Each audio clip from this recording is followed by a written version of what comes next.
அனைவருக்கும் வணக்கம். தமிழக வெற்றிகரத்தினுடைய செயல் வீரர் கூட்டம் இன்றைக்கு நடைபெற்றது. கிட்டத்தட்ட ஒரு மாதம் கழிச்சு விஜய் அவர்கள் பொதுவெளிக்கு வர்ற கூட்டம்னால அவருடைய ரசிகர்களும் நண்பா நண்பீஸும் தோளா தோழிசும் ஆர்வத்தோட காத்திருந்தாங்க. ஊடகங்களும் கடந்த 2 நாட்களாக விஜய் இந்த கூட்டத்தில் முக்கியமான முடிவை அறிவிக்கிருக்காரு. சின்னம் கிடைத்த பிறகு நடக்கக்கூடிய கூட்டம்னால முக்கிய முடிவு அறிவிப்பாரு, கூட்டணி குறித்து அறிவிப்பாரு, இந்த ஆட்சியிலும் பங்கு அதிகாரத்திலும் பங்கு குறித்து அறிவிப்பார் அப்படின்னு சொல்லி பரபரப்பாக செய்தியில் வெளியிட்டது. இந்த கூட்டத்தில் விஜய் ஒரு முக்கியமான செய்தியை சொல்லியிருக்காரு. இதுவரைக்கும் தீய சக்தி என்று சொல்லி வந்த விஜய் இதுல ஊழல் சக்தி என்று அதிமுகவின் சாடியிருக்காரு. திமுக அதிமுக ரெண்டும் கூட கூட்டணி இல்லை அப்படிங்கிறத கிட்டத்தட்ட உறுதிப்படுத்தியிருக்காரு. அதற்கு பிறகு இந்த கூட்டத்தில் என்ன பேசினார் அப்படிங்கிறதா இந்த காணொலி நம்ம தெளிவாக பார்க்க போறோம். நீதி வழங்கும் போது அண்ணன் தம்பி சொந்தம் பந்தம் பணக்கார ஏழை எதையுமே பார்க்க கூடாதுடா, நாயத்தை மட்டும் தான் சொல்லணும். பொதுவா இந்த மாதிரியான பொதுக்குழு கூட்டம், செயற்குழு கூட்டம், செயல் வீரர்கள் கூட்டத்தில் கட்சிக்காரங்க உற்சாகம் இதில் ஆர்ப்பரிப்பாங்க. கட்சி தலைவர்கள் கட்சியினுடைய பொறுப்பாளர்கள் பேச்சை கேட்டு கரவொலி சத்தம் கேட்கும், கடுமையான கரவொலி சத்தம் கேட்கும். இல்லை ஒரு முக்கியமான முடிவு அறிவிக்கிறாங்கன்னா ஓன்னு ஆர்ப்பரிப்பாங்க, கை தட்டுவாங்க. இந்த கூட்டத்தை பொறுத்தவரை கிட்டத்தட்ட ஒரு 3 மணி நேரம் நடந்துச்சுன்னு நினைக்கிறேன். இந்த 3 மணி நேரமே மழை காலம், நல்ல மார்கழி காலத்தில் நல்ல மழை பெய்யுதுன்னு வச்சுக்கோங்க. நல்ல ஒரு கார்த்திகை அந்த காலத்தில் மழை பெய்யுதுன்னா, அடர் மழை பெய்யுதுன்னா, மழை பெஞ்சு ஓய்ஞ்ச பிறகு இரவு ஒரு 10 மணிக்கு மேலே நம்ம வீட்டில் படுத்துருக்கும் போது பக்கத்தில் ஏதாவது குட்டை குளம் இருந்துச்சுன்னா சத்தம் கேட்டே இருக்கும், தவளை சத்தம் கேட்டே இருக்கும். அப்படி இரவு முழுக்க தூங்கவே விட தவளை சத்தம். இந்த கூட்டத்தை தொலைக்காட்சியில் பார்க்கும்போது 3 மணி நேரமும் தவளை கத்துற மாதிரி தான் இருந்துச்சு. ஆனால் கத்துறது தவளை இல்லை, அணில். முழுக்க முழுக்க அணில் ஏற்கனவே கீச்சு கீச்சுன்னு கத்தும். அது வாயில தூக்கி விசில வச்சா அது எப்படி கத்தும்? 3 மணி நேரம் விசில் அடிச்சு விஜயே காதை பொத்துற அளவுக்கு விசில் அடிச்சிருக்கானுங்க. அது மட்டும் இல்லாமல் அந்த கூட்டத்தில் பேசிய மரியாதைக்குரிய 9 முறை சட்டமன்ற உறுப்பினர் 2 முறை அமைச்சராக இருந்த செங்கோட்டையன் அவர்கள், யாரும் விசில வயதானவங்க படுத்திருக்கும் போது ஊதிராதீங்க, ஓட்டு போயிடும். பெண்கள் வீட்டில் தூங்கிட்டு இருக்கும்போது ஊதிராதீங்க, ஓட்டு போயிடும். நோயாளிகள் படுத்திருக்கும் போது ஊதிராதீங்க, ஓட்டு போயிடும் அப்படின்னு சொல்லி எதுக்கெல்லாம் விசில் ஊதக்கூடாது, இதெல்லாம் விசில் ஊதுனா ஓட்டு போயிடும் இருக்காரு. மொத்தமாகவே விசில் ஊதினாலே ஓட்டு போயிடும் அப்படிங்கிறது செங்கோட்டையனுக்கு தெரிஞ்சிருக்கு. இவங்க வரக்கூடிய 4 விழுக்காடு ஓட்டையும் இந்த விசிலை ஊதி கெடுத்துருவாங்கன்னு விசில் சின்னம் கிடைச்சோன்னு சொன்னேன். ஏன்னா இந்த சின்னத்தை இது என்னம்போ உலக வரலாற்றை புரட்டி போட்ட சின்னம் மாதிரியும், ஆப்ரஹாம் லிங்கன் இந்த சின்னத்தெல்லாம் போட்டி போட்டு வெற்றி பெற்ற மாதிரியும், ஃபிடல் காஸ்ட்ரோ ஆசர் அரபாத் ஹோசிமின்லாம் இந்த சின்னத்தை வச்சா புரட்சி தீய பற்ற வச்ச மாதிரியும், சுபாஷும் பகத்சிங்கும் இந்த சின்னத்தை வச்சு தான் வெள்ளைக்காரில் எதிர்த்து போராடின மாதிரியும், இது என்னமோ பெரிய தமிழ்நாட்டில் உலக அரசியல் வரலாற்றில் முக்கியத்துவம் வாய்ந்த சின்ன மாதிரியும், விளக்குமாறு சின்னத்தை வச்சு கொடுத்தா கூட ஐயோ விளக்குமாறு எப்படிப்பட்ட விளக்குமாறு தெரியுமா, சூப்பர் விளக்குமாறு, இதை வச்சு கூட்ட போகிறோம் குப்பைன்னு இருப்பாங்க. செருப்பை கொடுத்தா கூட செருப்புக்கு விளக்கம் கொடுத்துருப்பாங்க. எந்த அரசியல் கட்சியும் ஒரு சின்னம் கிடைச்சா அந்த சின்னத்தை கொண்டாட தான் செய்யும். அப்படி அந்த சின்னத்தை எளிமையாக கொண்டு போய் சேர்ப்பதுக்கு முயற்சி பண்ணாமல் ஊருக்கா சின்னத்தை ஊதி வீதிக்கு வீதி தர்மடி வாங்கிட்டு இருக்கானுங்க. அது செங்கோட்டைன்னு தெரிஞ்சிருக்குது. இப்படி தான் காரைக்குடியில் ஓடுறது யார் படம்? அஜித்குமாரோடைய படம். கிட்டத்தட்ட 1 வருஷம் ஆச்சு படம் மங்காத்தா படம், அஜித்குமாரோடைய 50வது படம். ரசிகர்கள்லாம் கொண்டாடிக்கிட்டு இருக்காங்க. அந்த படம் ரீலீஸ் ஆகுது. என்ஜாய்மெண்ட்டில் மொத்த அஜித் ரசிகரும் வைப் மோடில் இருக்கும்போது அங்கே போய் விசில ஊதிருக்காங்க. விசில அடிச்சிருந்தா கூட விட்டுருப்பாங்க, வாயில் விசில் அடிச்சுனா கண்டுபிடிச்சாங்க. ஆஹா, கூட்டத்தில் ஒரு கருப்பாடு சிக்கிட்டா, ஊ இஸ் த பிளாக் ஷீப்னு சொல்லி தர்ம அடி கொடுத்து வெளியே தூக்கி தூர போட்டது மட்டும் இல்லாமல் அஜித் ரசிகர்கள் பேசியது தான் உச்சம். அதாவது தமிழ்நாடு முழுக்க அஜித் ரசி நாங்கள் இருக்கோம், நாங்கள்லாம் அவருக்கு ஓட்டு போடுவோன்னு இவங்க நம்பிட்டு இருக்காங்க. தலை ரசிகன் தளபதி வெறிய நாடா, யாரா சொன்னது? செருப்பு பிஞ்சிரும் விளக்குமாறு பிஞ்சிரும்ட்டாங்க. அந்த பக்கம் அதை அடித்த உடனே தான் செங்கோட்டையன் அலர்ட் ஆகி, எப்பா இந்த மாதிரி கண்ட இடத்துல அவர் சொன்னது தூங்கிட்டு இருக்கவங்க காதில் ஊதிராதீங்க, வயதானவங்க காதில் ஊதிராங்கன்னாரு. ஆனால் உண்மையில் என்ன, தலை ரசிகர்கள் இருக்கிற இடத்துல விசில ஊதிராதீங்க, தருமடி கொடுப்பாங்க அப்படிங்கிறத செங்கோட்டையன் மறைமுகமாக சொல்லியிருக்காப்புல. நமக்கு கிடைத்திருக்கிறது விசில் சின்னம். நாம் எச்சரிக்கையாக இருக்க வேண்டும். தூங்கிக் கொண்ட இடத்திலே காதிலே சென்று விசிலை அடித்து விடாதீர்கள், ஓட்டு போய்விடும். பஸ் ஸ்டாண்டிலே வயதிலே இருக்கின்ற தடுமாறி கொண்டிருக்கிற பெரியவர் இருக்கின்றத்திலே திடீர் என்று விசில் அடித்தால் அவர் தடுமாறி போய்விடுவார். ஆகவே நம்முடைய விசிலை பொறுத்தவரை எச்சரிக்கையாக இருக்க வேண்டும். ஏன்னு சொன்னால் நாம் போடுகிற வாக்கிலே தான் நம்முடைய வெற்றி வரலாறு இருக்கிறது என்பதை மறக்காமல் நம் பணிகளை ஆற்றிடல் வேண்டும். அப்புறம் விஜய் அவர்கள் பேசும்போது நம்முடைய அரசியல் பயணத்தில் மிக மிக மிக மிக முக்கியமான கடத்தை நம்ம நிற்கிறோம்னாரு. இதை ஏன் நான் அழுத்தி சொல்றேன்னா, அழுத்தம் இருக்குன்னு நினைக்கிறீங்களோ, அழுத்தத்துக்கெல்லாம் அடங்கி போற ஆளா இந்த ஆளு, இந்த மூஞ்ச பார்த்தா அப்படியா தெரியுது அப்படின்னாப்புல. உடனே ஒட்டுமொத்தமான தொண்டர்களும் நண்பா நண்பீசும் தோளா தோழிசும் அந்த செயல் வீரர்களும் ஆர்ப்பரிக்கிறாங்க. எங்கால அடங்கி போறாள்டா, அவர் மூஞ்ச பாடுறான்றாங்க. மூஞ்ச பார்த்தோம் 2013 தலைவா படம் வந்துச்சுல்ல, அப்ப பார்த்தோம். நீங்க அடங்கி போற ஆளா, நீங்க அடக்குற ஆளா, நீங்க ஏறி மிதிச்சுட்டு போற ஆளா அப்படிங்கிறத நாங்க பார்த்தோம். இந்த மூஞ்ச பார்த்தா அடங்கி போற மாதிரியா தெரியுது. அம்மா உங்களுக்கு அணிலா பாடுபடுவோம்மா, இது அடங்கி போறதா இல்ல ஆர்ப்பரிக்கிறதா? கொடநாட்டில் போய் அப்பாவும் மகனும் நின்னீங்களே கையை கட்டி காலையில் 6 மணிலேருந்து மாலை 6 மணி வரைக்கும், அம்மா அந்த படத்தை கொஞ்சம் ரிலீஸ் பண்ணி கொடுங்கம்மான்னு, அது அடங்கி போகிறதா இல்லை ஆர்ப்பரிக்கிறதா? கையை கட்டிட்டு 4 நிமிஷத்துக்கு வீடியோ வெளியிட்டீங்களே, இன்னைக்கு கூட உங்கள் எக்ஸ்ட்ரா பேஜ் இருக்குது, அப்புறம் டெலிட் பண்ணி விட்டாப்புல, அது டவுன்லோட் பண்ணி வச்சுருக்கோம். அது அப்படியே கையை கட்டி நின்னீங்களே, அது அடங்கி போகிறதா ஆர்ப்பரிக்கிறதா? சர்க்கார் படத்துக்கு எடப்பாடி பழனிசாமிகிட்ட போயிட்டு தூது விட்டு கெஞ்சினீங்களே, அது அடங்கி போகிறதா இல்லை ஆர்ப்பரிக்கிறதா? 2025 செப்டம்பர் 17 இன்னைக்கு வரைக்கும் பாசிச பாஜக, கொள்கை எதிரி பாஜக அப்படிங்கிற வார்த்தையே வாயில வரலையே, அது அடங்கி போறதா இல்ல ஆர்ப்பரிக்கிறதா? சிபிஐ விசாரணை ஒரு பக்கம், ஜனநாயகன் படத்துடைய தணிக்கை பிரச்சனை ஒரு பக்கம். அப்ப அழுத்தம் இருக்கா, அழுத்தம் இருக்கான்னு சொல்றாங்க. அழுத்தம் இருக்கு, மக்களுக்கு அழுத்தம் இருக்கான், இவருக்கு அழுத்தமே இல்லையாமா.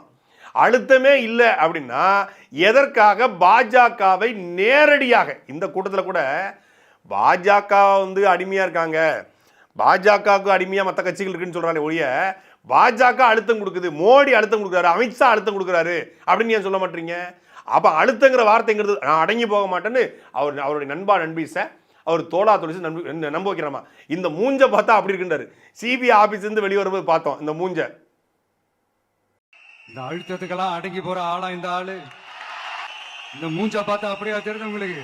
ஃப்ளாஷ்பேக். தலைவா திரைப்படம் தவிர்க்க முடியாத சில காரணங்கள்னால தமிழகத்தில் ரிலீஸ் ஆகலை. மாண்புமிகு தமிழக முதல்வர் அம்மா அவர்கள் தமிழகத்தில் எவ்வளோ நல்ல விஷயங்கள் அவங்க செஞ்சுக்கிட்டு இருக்கிறாங்க. தமிழக மக்களுக்கு இவ்வளோ நல்லது செய்கிற அவங்க இந்த தலைவா பிரச்சனையிலையும் தலையிட்டு கொடுத்து கூடிய சீக்கிரம் இதை ரிலீஸ் பண்ணுவாங்கன்னு நாங்கள் நம்புகிறோம்.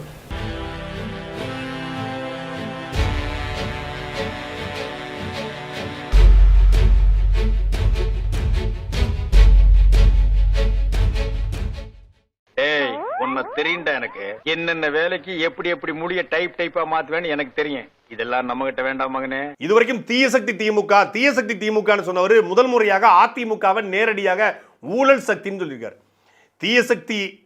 தீய சக்தியும் ஊழல் சக்தியும் ஆண்டவே கூடாதான். ஐயா அது ஆண்டவே கூடாது இல்லை, ஆளவே கூடாது. ஏற்கனவே ஆண்டவங்களும் இப்போ ஆண்டவங்களும் மீண்டும் ஆண்டவே கூடாதுன்னு ஆண்டவே கூடாது நோண்டவே கூடாதுன்னுக்கிட்டு வார்த்தையே வாயில வரல. சரி பரவாயில்ல, அதோட விட்டு தொலைவோம். ஏற்கனவே இருந்த அதிமுக ஆளக்கூடாது, இதுவும் ஆளக்கூடாது. அதிமுக ஊழல் சக்தி, இது தீய சக்தி இல்லையா? இந்த தீய சக்திக்கு தான் வாடகை சைக்கிள் எடுத்துட்டு போய் 2020 ஓட்டு போட்டு அந்த தீய சக்தியை ஜெயிக்க வச்சது யாரு? இந்த பக்காமாசு. அந்த தீய சக்தி ஜெயிப்பதற்கு வாய்ஸ் ஆஃப் காமன் ஒரு அமைப்பை தொடங்கி ஓட்டு கேட்டது யாரு? அந்த ஆதவர்ஜுனா. இந்த ஊழல் சக்தின்னு சொன்னால அதிமுகவை இந்த ஊழல் சக்தியோட தான் 2025 செப்டம்பர் மாதம் வரைக்கும் கூட்டணி பேசிக்கிட்டு இருந்தாப்புல. பாஜகவோட கூட்டணிக்கு அதிமுக போகிறதுக்கு முன்னாடி வரைக்கும் நீங்கள் தான் யோக்கியன்களாச்சுல்ல, நீங்கள் தான் உண்மையின் சிகரமாச்சுல்ல, நீங்கள் தான் நேர்மையினுடைய நேர் வடிவமாச்சுல்ல, கொள்கை தலைவராக 5 தலைவர்களே அதுவும் ஆகச்சிறந்த தலைவர்கள் வச்சிருக்கீங்கல்ல, அந்த தலைவர்கள் மீது சத்தியம் பண்ணி சொல்லுங்க, இந்த ஊழல் சக்தி அதிமுகவோடு ஆதவர்ஜுனா கூட்டணி பேச்சுவார்த்தையில் ஈடுபடலை, இந்த ஊழல் சக்தி அதிமுகவோடு கூட்டணி வைப்பதற்கு விஜய் பேச்சுவார்த்தையில் ஈடுபடலை சொல்லுங்க. துணை முதலமைச்சர் பதவி விஜய் கேட்டாரா கேட்கலையா? அண்ணன் பாதிக்கு பாதி இருப்போம்னா 90 சீட்டு கொடுங்கண்ணே, 90 சீட்டு கொடுங்க, நாங்கள் உங்கள் கூட வர்றோம், கூட்டணியில் நிற்போம், நீங்கள் முதலமைச்சர் நாங்கள் துணை முதலமைச்சர், வேறு யாருமே வேண்டானே, நம்ம 2 பேரும் நிற்போம்னே அப்படின்னு நீங்கள் பேசுனீங்களா பேசலையா? செப்டம்பர் மாதம் வரைக்கும் அதிமுகவோட கூட்டணி பேச்சுவார்த்தையில் ஈடுபட்டு அதிமுகவுடைய தலைவர் மரியாதைக்குரிய ஐயா எடப்பாடி பழனிசாமி அவர்கள் ஒரு கள நிலவரத்தை ஆய்வு பண்ணியிருக்காப்புல. எப்போ அவன் கட்சியில் ஏதோ மாவட்ட செயலர் அறிவிச்சாங்க நம்மள, அவங்க பட்டியல போகிறாங்க கொண்டு வாங்கன்னு சொல்லி அவர் ஒரு டீம் வச்சிருப்பார்ல, அவங்களுக்கு ஒரு ஐடி விங்கு, அதுக்கப்புறம் ஒரு உளவுத்துறை டீம் வச்சிருப்பாரு, அதை வச்சு விசாரிச்சிருக்காப்புல. விசாரிச்சா பூரா பொறுக்கி போயெல்லாம் இருக்கான். ஒருத்தங்க கூட 1ஆம் நம்பர் கூட புறமே 2ஆம் நம்பர் வியாபாரம் பார்க்குறவனா இருக்கான். இதெல்லாம் ஆர்வக்கோளாக இருக்காங்க. இந்த மாதிரி லெஃப்ட் பாண்டி ரைட்டு பாண்டின்னு பூரா இந்த மாதிரி சில்லற பையலாக இருக்கான். இவனை வச்சுக்கிட்டுலாம் இவங்க கூடலாம் கூட்டணி போனால் நம்ம தகுதி கெட்டு போயிடும் அப்படின்னு அவர் இந்த தகுதி கெட்டு போயிடும் அப்படின்னு ஒரு முடிவெடுத்து வேலைக்கு ஆகுதுப்பா. அறிவிச்ச மாவட்டத்தில் எவனுமே உருப்படி கிடையாது, இந்த மாதிரி ஆட்கள் கூடலாம் நம்ம களத்தில் நிற்க முடியாதுன்னு சொல்லி வேணும்னா 15 சீட்டு தரோம், வந்துக்க 15 சீட்டு தரேன்னு சொன்னா அதெல்லாம் முடியாது, நாங்கள் பெரிய பக்கம் மாசு, நாங்கள் பிளாஸ்ட் அப்படின்னு சொல்லி அது வரைக்கும் கூட்டணி பேச்சுவார்த்தை நடத்திட்டு கூட்டணிக்கு வரல, கூட்டணிக்கு அவர் வந்து ஒத்துழைக்கலை அப்படின்னு ஒன்று இப்போ ஊழல் சக்தியாக அது மாறுது. ஏன் 2024 கட்சி தொடங்குனீங்க? அதிகாரத்தில் இல்லாத யாரையும் நாங்கள் விமர்சிக்க மாட்டேன்னு ஆதவர்ஜனா சொன்னாப்புல. ஆட்சியில் இருக்கவங்கள தான் விமர்சிக்கணும், ஆட்சியில் இல்லாத காங்கிரஸும் விமர்சிக்க மாட்டோம், ஆட்சியில் இல்லாத அதிமுக விமர்சிக்க மாட்டோம். இப்போ எதுக்கு அதிமுக விமர்சிக்கிறீங்க? ஏன்னா அதிமுக பாஜக ஒரு கூட்டணியை உருவாக்கிருச்சு. கடைசி வரைக்கும் டிடிவி தினகரன் ஊழல் சக்தின்னு சொல்றாரு. டிடிவி தினகரன் ஊழல் பணம் இல்லையா? அவர் பணம் சம்பாதிக்க அவர் ஊழல் வழக்கு அவர் மேலே இல்லவே இல்லை. அவர் நேர்மையோட நேர் வடிவம், கரைபடாத கரங்களுக்கு சொந்தக்காரர். போன வாரம் வரைக்கும் டிடிவி தினகரனை தாவேக்கால சேர்ப்பதற்கு செங்கோட்டையன் பேசியதாக டிடிவி தினகரன் நேற்று புதிய தலைமுறையில் சொல்றாரு. செங்கோட்டையன் கடைசி வரைக்கும் பேசிட்டு இருந்தாரு, பிஜேபியில் சேர்ந்த பிறகு தான் அவர் ஃபோன் பண்ணுறதை விட்டாரு அப்படின்னு டிடிவி தினகரன் சொல்றாப்புல. அப்போ டிடிவி தினகரனோடு நீங்கள் கூட்டணி வைப்பிற்கு பேசுனீங்கன்னா ஊழலை பற்றி பேசுறதுக்கு உங்களுக்கு என்ன தகுதி இருக்கு? அப்புறம் ஊழலை பற்றி விஜய் பேசினாப்புல, அதாவது அவர் ஆட்சிக்கு வந்தால் ஊழலே இருக்காது, ஊழல் கரை படைய விட மாட்டான்னா விட மாட்டேன்னு சொல்லணும். விட மாட்டான்னா யார் விட மாட்டான்? அதுக்கு ஆசையே பட மாட்டான், அதை அவன் தொடவே மாட்டான். அப்படி தொடாத ஒருத்தன், அதுக்கு ஆசையப்படாத ஒருத்தன் ஆட்சிக்கு வந்தான்னா அவன் ஊழல் செய்ய மாட்டான், ஊழல் செய்ய விட மாட்டான்றாரு. ஊழல் செய்ய மாட்டான், ஊழல் செய்யும் விட மாட்டான். ஆட்சி அதிகாரத்துக்கு வந்த பிறகு ஊழல் செய்கிறது, ஊழல் கரையை நீக்கிறது, ஊழல் கரையை விடாமல் இருக்கலாம். அப்புறம் இருக்கட்டும், மதுரையில் போன வாரம் வெற்றி தேட்டரில் 100 ரூபா டிக்கெட்டை 1000 ரூபாய்க்கு விற்றுருக்காங்க. உங்களுடைய படத்தினுடைய டிக்கெட்டை 1000 ரூபாய்க்கு விற்கிறதுக்கு பேர் ஊழலா? ஊழல் இல்லையா? அது ஸ்கேம் இல்லையா? அது ஒரு வகையான முறைகேடு இல்லையா? உங்களுடைய துறையில் எல்லா திரையரங்கிலையும் உங்களுடைய படம் வருகிற பொழுது டிக்கெட் விலை அதிகத்து விற்கப்படுது. பிளாக் டிக்கெட் விற்கிறவன் யாரு? உங்கள் மாவட்ட செயலாளர், உங்கள் கட்சிக்காரன். புஷியானந்தே பிளாக் டிக்கெட் விற்றவர் தான். உங்களுடைய பிளாக் டிக்கெட்டை என்னைக்காவது நீங்கள் கண்டிச்சிருக்கீங்களா? இப்படி பண்ணக்கூடாது, மக்களுக்கு சரியான விலையில் டிக்கெட்டை போய் கொடுக்கணும் இப்படின்னு உங்கள் படத்தினுடைய டிக்கெட் விலையை அதிகப்படுத்தி விற்கதையே கண்டிக்காத நீங்கள் நாளைக்கு ஆட்சி அதிகாரத்துக்கு வந்தீங்கன்னா நான் ஊழல் பண்ண மாட்டேன், ஊழல் கரைபடி விட மாட்டேன், ஏன்னா எனக்கு ஆசையே கிடையாது. ஆமாம், ஆசையே கிடையாது. பனையூரில் 250 கோடியில் வீடு, 10 கோடி 12 கோடியில் காரு, இவருக்கு ஆசையே கிடையாது. இது புத்தர் போல் வாழ்ந்துட்டு இருக்காப்புல. எளிமையான வாழ்க்கை, வள்ளலாறு மாதிரி ஒரு வேட்டியும் ஒரு சட்டையும் தான், வேறு எதுவுமே கிடையாது. ரொம்ப எளிமையான வாழ்க்கை வாழ்வாப்புல. ஒரு 10 கார் தான் வச்சுருக்காப்புல, ஒரு 10 வீடு தான் வச்சுருக்காப்புல, எந்த ஆசையும் கிடையாது. பேங்கில் பல 100 கோடியில் போட்டு வச்சுருக்காரு, பல வீடுகள் இருக்குது, பல கார்கள் இருக்குது. ஆசையே கிடையாது இவருக்கு, ஆசையே கிடையாது, எதுக்கும் ஆசையே பட மாட்டார். இவர் வருமான வரித்துறையில் வருமானத்தை ஏய்த்ததாக இவருக்கு வருமான வரித்துறை ரெய்டு வரவே இல்லை. நீதிமன்றமும் இவருக்கு வந்து முறைகேடாக இவர் வந்து கார் இறக்குமதி பண்ணியிருக்காரு, அதுக்கு வரி கட்டலை அப்படிங்கிறத அவருக்கு வந்து ஃபைன் போடவே இல்லை. வருமான வரித்துறையும் ஒரு வருமானத்தை மறைச்சிருக்காரு அப்படின்னு சொல்லி இவருக்கு ஃபைன் போடவே இல்லை, அபராதம் போடவே இல்லை. ஏன்னா இவருக்கு ஆசையே படாதவர். இவர் எப்படின்னா, இவர் பக்கத்தில் கருப்பு சட்டை போக்குவரத்து உண்மையான பிளாக்ஷிப் கருப்பு ஆடு மாமனார்கிட்ட 3000 கோடி ரூபாய் லாட்ரி டிக்கெட்டில் விற்ற பணத்தை வாங்கிட்டு வந்து அது வாட்ஸ்அப் காமன் ஒரு அமைப்பை தொடங்கி அது அரசியல் பணம் வந்திருக்கு. அது அம்பேத்கர் தான் தெரியுமா? பெரியார் யாரும் தெரியுமா? வேலுநாச்சியார் யாரும் தெரியுமா? அதெல்லாம் எங்களுக்கு தெரியும், உனக்கு தெரியுமா? முதல்ல துரைமுருகனுக்கு மூலதனம் தெரியுமா? திமுக துரைமுருகனுக்கு டாஸ் கேபிட்டல் மூலதனம் என்னன்னு தெரியுமா? கேஎன்ஆர் வந்து ஒரு 2 நிமிஷம் பெரியாரை பற்றி பேசுவாரா? செந்தில் பாலாஜி 2 நிமிஷம் அம்பேத்கரை பற்றி பேசுவாரான்னு கேட்டுருக்காப்புல. சரி, செந்தில் பாலாஜி, கேஎன்ஆர், துரைமுருகன்லாம் வந்து மார்க்ஸை பற்றியும் அம்பேத்கரை பற்றியும் பெரியாரை பற்றி பேசலாம் இருக்கட்டும். முதல்ல உன் கட்சியோட கொள்கையை சொல்லு. கட்சியோட கொள்கையை கேட்டால் சார் சொல்கிறாப்புல அம்பேத்கரையும் பெரியாரையும் ஒன்றா சேர்த்துருக்கமே, இதை விட என்ன கொள்கை வேணும்? ஆனால் இது புதுசாக இருக்குண்ணே, புதுசாக இருக்கு. அம்பேத்கரையும் பெரியாரையும் ஒன்றா சேர்த்து வைக்கிறது ஒரு கொள்கையா? இதுக்கு ஒரு ஃப்ளெக்ஸ் கம்பெனியில் டிசைனர் பண்ணிடுவானே, எங்கே எடிட் பண்ணிடுவாப்புல. அம்பேத்கர் பெரியார் 2 வரையும் ஒரு ஃப்ளெக்ஸை போட்டு வைக்க வேண்டியதான். இதை இணைக்கிறதுக்கு பெரிய வேணும். சாதாரண ஒரு விஎஃப்எக்ஸ் பண்ணக்கூடிய, ஒரு ஸ்டுடியோவில் ஒரு எடிட்டிங் பண்ணக்கூடிய, ஒரு ஏஐ தொழில்நுட்பம் தெரிஞ்ச யார் வேணாலும் ஒன்றும் இல்லை, ஃபோட்டோஷாப் தெரிஞ்ச ஒருத்தன் அம்பேத்கர் ஃபோட்டோவையும் பெரியார் ஃபோட்டோவையும் ஒன்றா வச்சிடலாம். இது ஒரு கொள்கையா? அம்பேத்கர் போட்டாவையும் பெரியார் போட்டாவையும் ஒன்றா வைக்கிறது கொள்கையா? அம்பேத்கரிடமிருந்து எந்த கொள்கையை நீங்கள் எடுத்துக்கொண்டீங்க? அந்த எந்த கொள்கையை எந்த வடிவத்தில் இந்த சமூகத்தில் அப்ளை பண்ணுறீங்க? ஈவே ராமசாமிகிட்ட இருந்து எந்த கொள்கை எடுத்துட்டீங்க? பெண்ணியமா, கடவுள் மறுப்பா, பகுத்தறிவா, சுயமரியாதையா, இல்லை திராவிட கோட்பாடா? எதை எடுத்துக்கிட்டீங்க? நீங்கள் திராவிடம் தான் உங்கள் கொள்கைன்னா திமுகவுக்கும் உங்களுக்கு என்ன வேறுபாடு இருக்குது? திராவிடம் தான் உங்களுக்கு என்ன? திராவிடம் என்னன்னு சொல்லு. திராவிடம்னா அவன் மொழிங்கிறான், அவன் இனம்ங்கிறான், அவன் மண்ணு பேசுங்கிறான், திராவிடங்கிறது ஒரு சமூக நீதி கோட்பாடுங்கிறான், திராவிடம் தான் சாதி ஒழிப்புன்றான், திராவிடம் தான் அந்த கல்யாணம் தான் திராவிடம்ன்றாங்க.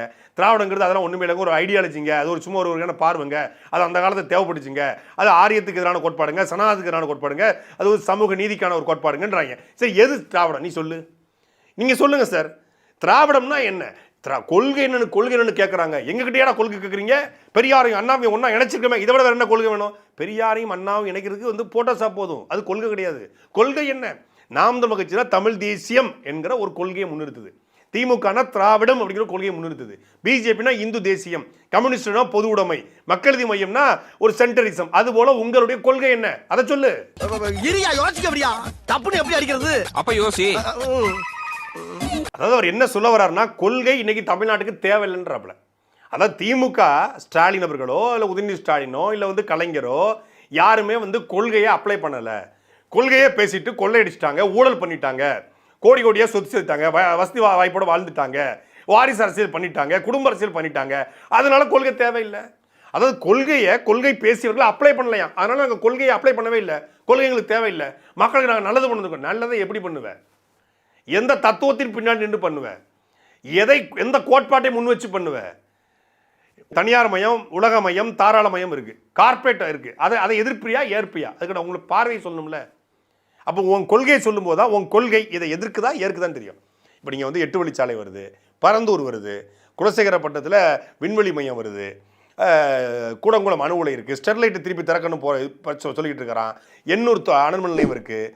இது மாதிரி விஷயத்த உன் கொள்கையை சொன்னதுனா உன் கொள்கை இதை எதிர்க்குதா இதை ஏற்குதா, இதை எப்படி பார்க்கும் அப்படின்னு மக்களுக்கு தெரியும். நீ வந்த பிறகு எனக்கு கொள்கைலாம் ஒன்றும் கிடையாது, நான் நல்லது பண்ண வந்திருக்கிறேன். நாட்டில் அரசியல் கட்சி தொடங்குற எல்லாருமே நல்லது பண்ண தான் வந்தாங்க. ஆனால் எந்த கொள்கையின் பின்னாடி இன்னும் வராங்க? அவன் நாளைக்கு சமரசம் அடைவானா சமரசம் அடைய மாட்டானா அப்படிங்கிறத உன் கொள்கையை சொன்னால் தான் எங்களுக்கு தெரிய வரும். கொள்கையவே தேர்தலுக்கு 1 மாதம் தான் இருக்குது. ஒரு கொள்கையை சொல்ல மாட்டாரா? ஏன்னா கொள்கையை சொன்னவங்கலாம் அந்த கொள்கையை அப்ளை பண்ணலையாம். கமலஹாசன் தெரிஞ்சு கொள்கையை சொன்னால் பல பேர் களவாண்டுருவாங்க, அதனால் கொள்கையை சொல்ல மாட்டேன்னு சொல்லி கடைசி வரைக்கும் கொள்கையை சொல்லலை. கொள்கையே சொல்லாமல் இருந்தாலும் ஆனால் அவருக்கு ஒரு கொள்கை இருந்துச்சு, சென்டரிசம் அப்படிங்கிற ஒரு கொள்கை இருந்துச்சு, மையம்ங்கிற ஒரு கொள்கை இருந்துச்சு. அது நமக்கு புரியலை, தெரியலை, அவர் சொல்லலை. அதுபோல் உங்களுக்கு ஒரு கொள்கை என்ன வந்து இப்ப நான் என்ன உங்கள்கிட்ட சொல்றது? இவர் ஒருத்தரை எதிர்க்க திமுக 12 கட்சி கூட்டணியா, அதிமுக 10 கட்சி கூட்டணியா, இன்னொருத்தர் இருக்காரு, அவர் பேசிட்டே இருக்காரு, அவர் நம்ம பேச வேண்டாம். யார? நாம் தமிழர் கட்சியுடைய தலைமை பேர் சீமானவர்களை. நீ பேசித்தான் பாரு, நீ பேசித்தான் பாருப்பா, சொல்லு. நீ தான் தைரியமான ஆளத்தை சொல்லு, சொல்றா.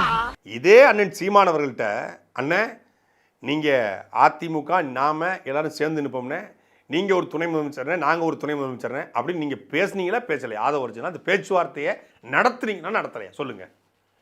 அண்ணன் மட்டும் பெரியாரை விமர்சிக்காம இருந்திருந்தாருன்னா, பெரியார் கொள்கைகளை ஏற்றிருந்தாருன்னா, நாங்கள் அண்ணனுக்கு கூடவே நாங்கள் இணைஞ்சு பயணிச்சிருப்போம். அண்ணன் வந்து பெரியார் கொள்கைகளை எதிர்த்தனால தான் நாங்கள் வந்து அண்ணன் கூட எங்களால் இணைஞ்சு பயணிக்க முடியல அப்படின்னு நீங்கள் சொன்னீங்களா சொல்லலையா? இப்போ வந்து அவர் பேசுகிறாரா? அவர் பேசிகிட்டே இருப்பார், அவர் பேசிகிட்டே இருக்காரு, இவர் பேசவே மாட்டுறாரு. அரசியல் களத்தில் மக்கள் களத்தில் வர்றவன் ஒருத்தன் பேசணும், பேசுவதே விமர்சனம் பண்ணும். அதாவது அவர் பேசுகிறாரு, அவரெல்லாம் நம்ம பேசக்கூடாது. நீ அதாவது பேசுங்க, திராவிடம்னா என்னென்னு பேசுங்க, தமிழ் தேசியம்னா என்னென்னு பேசுங்க, என்ன நல்லது பண்ண போகிறோன்னு பேசுங்க, எப்படி ஊழலை ஒழிக்க போகிறோன்னு பேசுங்க, எப்படி பாலியல் வன்கொடுமையை தடுப்புன்னு பேசுங்க, கச்சத்தீவு பிரச்சனை எப்படி தீர்ப்போன்னு பேசுங்க, முல்லை பெரியார் பிரச்சனை எப்படி தீர்ப்போன்னு பேசுங்க, காவிரி சிக்கலை எப்படி தீர்ப்போன்னு பேசுங்க, கச்சத்தீவு பிரச்சனை எப்படி தீர்ப்போன்னு பேசுங்க, நெய்வேலி நிலக்கரி பிரச்சனை தொடர்ச்சியாக இருக்குது, அதை எப்படி தீர்ப்போன்னு சொல்லுங்க, நாசகார திட்டங்களை எப்படி தடுப்போன்னு சொல்லுங்க, தமிழ் கல்வியை வந்து பொதுப்பட்டியிலிருந்து மாநிலப்பட்டியலுக்கு எப்படி கொண்டு வரணும்னு சொல்லுங்க, 9 லட்சம் கோடி கடன் இருக்கு, கடனை எப்படி அடைப்போன்னு சொல்லுங்க, புதிதாக கடன் வாங்காத மாநிலமாக தமிழ்நாட்டை எப்படி மாற்றுவோன்னு சொல்லுங்க, எப்படி வேலை கொடுப்போன்னு சொல்லுங்க, கல்வியை எப்படி தருவோம்னு சொல்லுங்க, மருத்துவத்தை எப்படி தருவோம்னு சொல்லுங்க. அதை எல்லாத்தையும் ஒருத்தர் பேசிக்கிட்டு இருக்காரு. அப்படி பல மணி நேரம் பேசியிருக்காரு. காடு வளம், கனிம வளம், நீர் வளம், நிலவளம் எல்லாத்தையும் பேசுறாரு. எல்லாத்தையும் ஒரு மனுஷன் பேசுறாரு. அவரை போய் அவர் பேசிட்டே இருப்பாரு, அவரை நம்ம பேசக்கூடாது. அவர் பேசுறாரு, என்ன பேசுறாரு? மக்களுக்காக பேசுறாரு, மொழிக்காக பேசுறாரு, இனத்துக்காக பேசுறாரு, பண்பாட்டுக்காக பேசுறாரு, கலாச்சாரத்துக்காக பேசுறாரு, நிலத்துக்காக பேசுறாரு, நீருக்காக பேசுறாரு. அது மாதிரி ஏதாவது பேசு. மொத்தமா சேர்ந்து டீம் வந்து லாபி பண்ணுது. என்னன்னா தமிழ்நாட்டில் 2.25 கோடி வாக்காளர் இருப்பாங்களாம், அதில் வந்து எல்லா கட்சியிலும் இருப்பாங்களாம். ஆனால் எல்லா கட்சியில் இருந்தாலும் விஜய் அவங்க வந்து குடும்ப உறுப்பினர்களாக நினைக்க ஆரம்பிச்சிட்டாங்களாம். ஒரு வீட்டுக்கு ஒரு ஓட்டு அவருக்கு வந்து விழப்போதாமா அப்படிங்கிறத விஜயே சொல்கிறாப்புல. அதாவது அஜித்குமார் ரசிகர்கள் வீட்லேயும் உங்கள் ஓட்டு விழுது, ரஜினி ரசிகர் வீட்லேயும் உங்களுக்கு அவங்க ஓட்டு போடுவாங்க. தனுஷ் ரசிகர், சூர்யா ரசிகர், கார்த்தி ரசிகர் இவங்கெல்லாம் உங்களுக்கு ஓட்டு போட்டுருவாங்க. அதாவது திமுக, அதிமுக, பாஜக, காங்கிரஸ் இந்த கட்சியில் இருக்கவங்க கூட ஓட்டு போடலாம். அஜித் ரசிகன் ஒருத்தன் ஓட்டு போடுவானா? மதுரையில் ஒரு தம்பி கேட்டான், ஏன்னா 30 வருஷமா நீங்கள் அஜித்குமாரோட குடும்பத்தோட பிள்ளைகளை நீங்கள் பேசுவீங்க, நாங்கள் உங்களுக்கு ஓட்டு போடணும் நீங்கள் நம்பிக்கிட்டு இருக்கீங்க அப்படின்னு கேட்டான் பாருங்க. அவன் தான் ஒட்டுமொத்தமான அஜித் ரசிகரோட ரெப்ரசன்டேட்டிவ். அஜித்தே ஓட்டு போட்டாலும் அஜித் ரசிகர் போட மாட்டான். எலெக்ஷன்ல விஜயே நின்றாலும் மதுரையில ஒரு தொகுதி கூட எடுக்க முடியாது. மதுரையில எந்த தொகுதியுமே எடுக்க முடியாது. திமுக வரும், அண்ணா திமுக வரும், சீமான் கூட வருவாங்க. தல ரசிகர் வர விஜய்க்கும் தமிழ்நாட்டு மக்கள் என்ன கேரியோட எப்படி என் கேரியோட உச்சத்தை வச்சுருக்காங்க. என்ன எனக்கு இந்த இதான் எனக்கு புரிய மாட்டேங்குது. என்ன கேரியரும் உச்சம்? கடைசியாக நடித்தா 5 படம் ஓடலை, கடைசியாக துப்பாக்கி ஓடிச்சு. தெரி கொஞ்சம் நல்லா ஓரளவுக்கு சுமாரான படம். அதுக்கப்புறம் எந்த படம் ஓடிச்சு? கடைசியாக நடித்த லியோ சரியாக போகலை, கடைசி நடித்த வாரிசு சரியாக போகலை, அதுக்கு கோர்ட்டு சரியாக போகலை, இந்த கிரேட்டஸ்ட் ஆஃப் ஆல் டைம் சரியாக போகலை. வேறு எந்த படம் போச்சு? இவர் கேரியரின் உச்சமா? இப்போ சிவகார்த்தின்னு சொல்லலாம், அவர் கேரியரின் உச்சம்ங்க. ஏன்னா எல்லா படமே அவருக்கு அடுத்தடுத்த படங்கள் பீக்கில் போயிட்டு இருக்காப்புல, அவருடைய மார்க்கெட் வேல்யூ உயர்ந்து போயிட்டு இருக்கு, அவர் உச்சத்திற்கான்னு சொல்லலாம். தனுஷ் அவருடைய மார்க்கெட் உயர்ந்து போயிட்டு இருக்கு, உச்சத்துக்கு. அஜித் எப்போதுமே அவருடைய மார்க்கெட் நிலையான மார்க்கெட்டாக இருக்கும், அவர் உச்சத்தில் இருக்காருன்னு சொல்லலாம். இன்றைக்கும் 50 ஆண்டு காலமாக ரஜினிகாந்த் உச்சத்தில் இருக்காரு. இன்றைக்கும் 74 வயசு ஆகும் போது இன்றைக்கும் உச்சத்தில் இருக்காரு. ஆனால் அவங்க யாருமே நாங்கள் உச்சத்தில் இருக்கோம், நாங்கள் முச்சத்தில் இருக்கோம், நாங்கள் சொச்சத்தில் இருக்கோம், நாங்கள் கச்சத்தில் இருக்கோம், நாங்கள் பச்சத்தில் இருக்கோம்னு எவனும் சொன்னதில்லை. ஏன் மோகன்லாலோ, மம்புட்டியோ, சிரஞ்சீவியோ, ராம் சரணோ, ஏன் புஷ்பாவில் நடித்த அல்லு அர்ஜுனாவோ, அஜித் விஜய் தேவரகொண்டாவோ, இல்லை அங்கே இருக்கக்கூடிய சல்மான் கான், ஷாருக் கான், அமீர் கானோ, யாருமே இந்தியாவில் எல்லாருடைய படங்களும் கொண்டாடப்படுது. பிரம்மாண்டமான படங்கள் வருது. இப்போ காந்தாரா 1, 2 அவர் தான் கடுமையான உச்சத்தில் இருக்காப்புல. ஆனால் உச்சத்தில் இருக்குன்னு அவர் சொன்னதே கிடையாது. ஆனால் இவர் நான் உச்சத்தில் இருக்கேன், நான் உச்சத்தில் இருக்கேன், நான் உச்சத்தில் இருக்கேன் அப்படின்னு, அதாவது அவர் உச்சத்தில் இருக்காரா, அந்த உச்சத்தை உதறிட்டு வந்திருக்காரா, 1000 கோடி வருமானத்தை இழந்திருக்காரா. 1000 கோடி வருமானத்தை அப்படியே நாட்டுடைமை ஆக்கிட்டீங்களா? இப்போ கடைசி நடித்த படத்தினுடைய 250 கோடி சம்பளத்தை அப்படியே மக்களுக்கு அள்ளி கொடுத்துட்டீங்களா? இல்லை ஏதாவது நிதியாக நிவாரணமாக அள்ளி கொடுத்தீங்களா? இல்லை உங்களுடைய சொத்துக்கள் எல்லாம் உயிலாக மக்களுக்கு எழுதிங்களா? பனையூர் அலுவலகத்தை மருத்துவமனையை மாற்றுங்கன்னு எழுதி கொடுத்தீங்களா? இல்லை பட்டினப்பாக்கம் வீட்டை தமிழ்நாடு தலைமைச் செயலகமாக மாற்றுங்க எழுதி கொடுத்தீங்களா? என்ன அப்படி உனக்கு புரியலையே உங்களுக்கு? என்னமோ ராமநாதபுரத்தில் 5000 ஏக்கர் இவருக்கு நிலம் இருந்த மாதிரியும், அந்த நிலத்தெல்லாம் பிரித்து மீனவர்களுக்கு இவர் கொடுத்து அப்படியே அரசியலுக்கு வந்த மாதிரியும், இவருக்கு 10,000 ஏக்கரில் பனையூரில் தோப்பு இருந்த மாதிரியும், அதை அப்படியே எடுத்து ஏகனாபுரம் மக்களுக்கு எழுதி கொடுத்த மாதிரிலாம் பேசிட்டு இருக்காப்புல.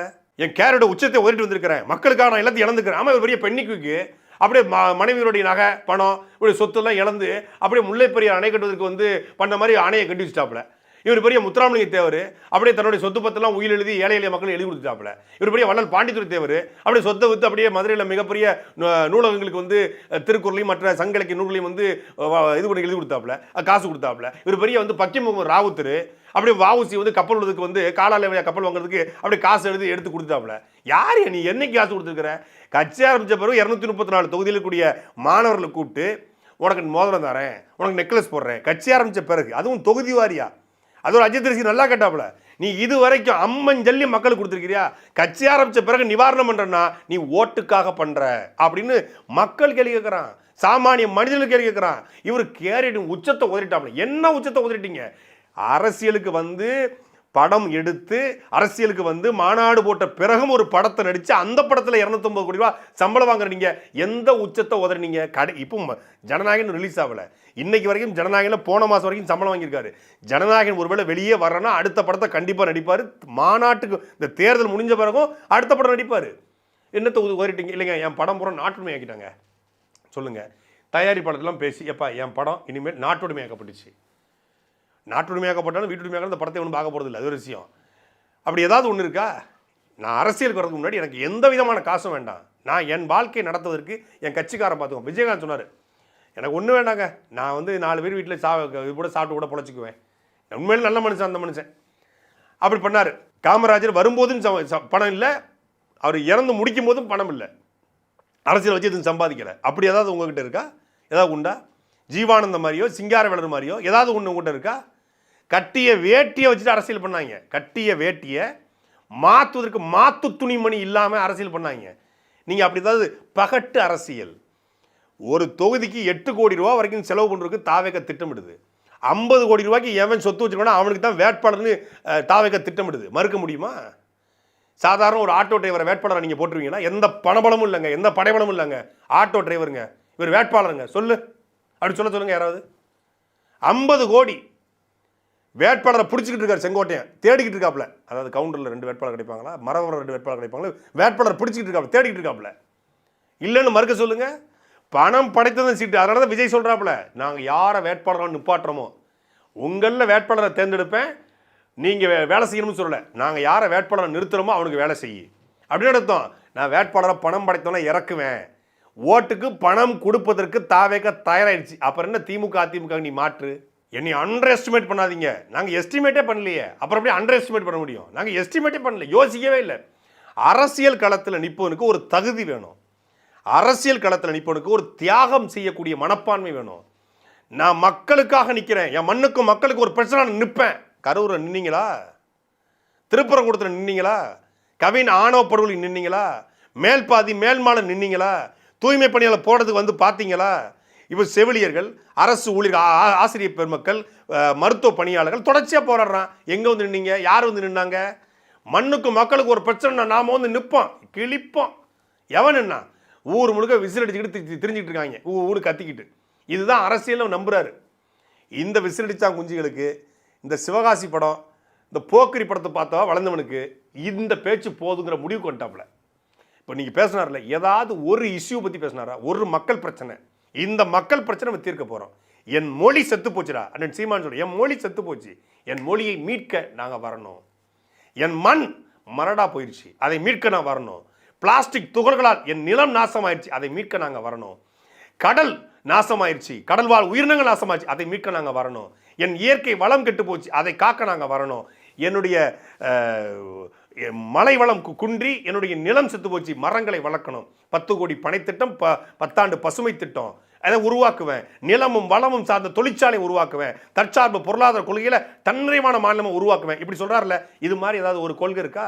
இதுக்காக நான் வர்றேன், இதுக்காக நான் வர்றேன், நீருக்காக வரேன், மொழிக்காக வரேன், மண்ணுக்காக வரேன், கனிம வள வேட்டையை தடுக்க வரேன், ஆத்துமல் கொள்ளையை தடுக்க வரேன், இது ஏதாவது இருக்கா? அதுக்கெல்லாம் இல்லை. என் கேரியர் உச்சம் நான் வர்றேன். 30 ஆண்டு காலமாக மக்கள் நம்மளை வந்து கொண்டாடி தீர்த்திருக்காங்க. மக்களுக்கு நமக்கு எந்த இடத்துல வைக்க தெரியும், நம்ம தம்பி, நம்ம அண்ணன், அதனால எந்த இடத்துல வைக்கணும்னு தெரியும். சரி, அப்படி நீங்கள் இந்த 30 ஆண்டு காலத்தில் நீங்கள் நடித்த அந்த 69 விஜய் 69 69 இந்த 69ல் அப்படி ஆஸ்கார் அவார்டு வாங்குற அளவுக்கு நீங்கள் அடுத்து கிழிச்ச படம் சொல்லுங்க பாப்போம். அப்படி நேஷனல் அவார்டு தான் வாங்கிட்டீங்களா? நடிப்பு சக்கரவர்த்தியா, நடிப்பு சூறாவளியா, செவாலியவா? நீங்கள் யாருக்கு அழுதான் மூஞ்ச முடிக்குவாப்புல தெரிய விடான்ட்டு ஒரு ஸ்டெப் 2-3 ஸ்டெப்பை வச்சுக்கிறது. இது டான்ஸ் மாஸ்டர் பண்ணுவான். சிறந்த டான்ஸ் மாஸ்டர் தமிழ்நாட்டில் எவ்வளோ பேர் இருக்காங்க. அவங்க நல்ல நடனம் போடுவாங்க, பாட்டு பாடுவார். இந்த பாடலை பாடி கொண்டு வர உங்கள் விஜய் பாட்டு பாடுவாப்புல, டான்ஸ் ஆடுவாப்புல. ஒரு நடிப்பே ஒரு திறமை. படத்தில் நடிப்பதே ஒரு பெரிய அரசியலுக்கு வர ஒரு பெரிய தகுதி. திரைப்படத்தில் நடித்ததே ஒரு மிகப்பெரிய தியாகம். படத்தில் நடித்ததையே தியாகமாக நினைக்கிறாப்புல. நம்ம படம் நடிக்கும் போதும் சரி, நம்ம அரசியல் வரும்போதும் சரி, மக்களுக்கு உழைக்கணும் முடிவு பண்ணிட்டோம். படத்தில் நடிக்கிறது மக்களுக்கு உழைக்கிறதா? படத்தில் நடிக்கிறது நீங்கள் சம்பாதிப்பதற்கு, நீங்கள் கோடி கோடியாக கொள்ளடிப்பதற்கு, நீங்கள் சொகுசாக வாழ்வதற்கு, அது எப்படி மக்களுக்கு உழைக்கிறதுக்காகும்? மக்களுக்கு உழைப்பதற்கு நான் முடிவு பண்ணிட்டேன்.